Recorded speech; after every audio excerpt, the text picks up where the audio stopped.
Hi friends, இன்றைக்கி நம்ம என்ன பார்க்க போகிறோம்னா பீட்ரூட் பொரியல் பார்க்க போகிறோம். அதுக்கு தேவையான பொருளை பார்ப்போமா? வெங்காயம், காஞ்ச மிளகாய், பீட்ரூட், தேங்காய், சால்ட், கடலைப்பருப்பு, கடுகு. இதுக்கப்புறம் எப்படி செய்யலான்னு பார்ப்போம்.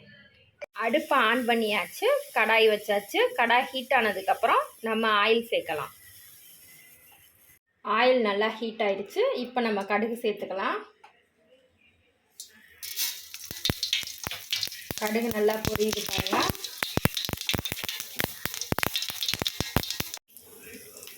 ஆயில் ஹீட் ஆனதுக்கப்புறம் கடுகு சேர்த்தோம், அதுக்கப்புறம் கடலைப்பருப்பு சேர்த்தோம்.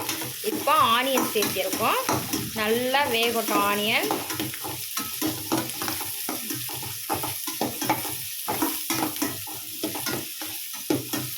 நல்லா ஆனியன் வெந்து விட்டுருக்கு. பாதி வேகும் போது கொஞ்சம் சால்ட் நம்ம சேர்த்துக்கலாம்.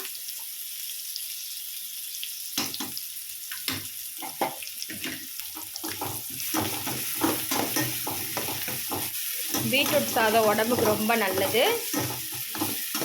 முடிஞ்ச அளவுக்கு நம்ம சமையலில் வெஜிடபிள்ஸ் சேர்த்துக்கலாம். குழந்தைகளுக்கும் ரொம்ப நல்லது வெஜிடபிள்ஸ் அடிக்கடி கொடுக்குறது. அதனால் ரெகுலராக வெஜிடபிள்ஸ், கீரை எல்லாம் நம்ம குழந்தைகளுக்காக வீட்டில் செய்கிறது அவ்வளோ நல்லது. வெங்காயம் வதங்கட்டும், அதுக்கப்புறம் நம்ம பீட்ரூட் சேர்க்கலாம். வெங்காயம் பாருங்கள் எந்தளவு நல்லா வதங்கிருச்சுன்னு.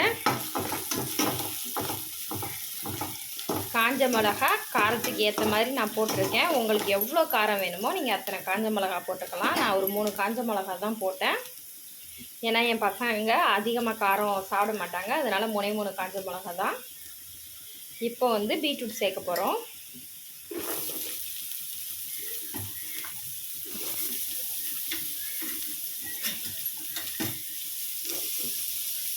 அடுப்பை சிம்மில் வச்சுக்கலாம்.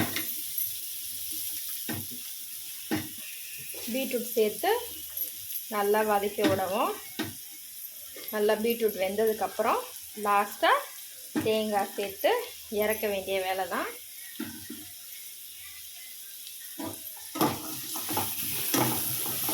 பாருங்க, நல்லா நான் பீட்ரூட்டை கிளறி விடுறேன். இது மாதிரி நீங்களும் கிளறி விடுங்க, அப்போ தான் நல்லா வேகும்.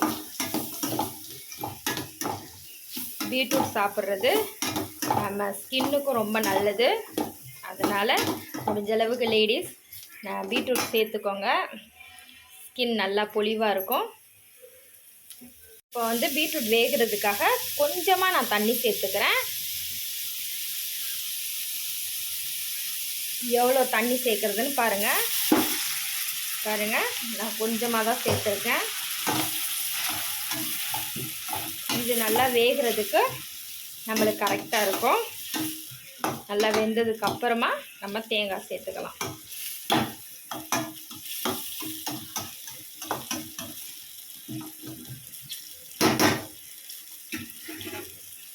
பீட்ரூட் வேகட்டும், வெந்ததுக்கப்புறம் பார்க்கலாம். நம்ம ஊற்றின தண்ணியெல்லாம் நல்லா வற்றிருச்சு. பீட்ரூட்டும் நல்லா வெந்துருச்சு.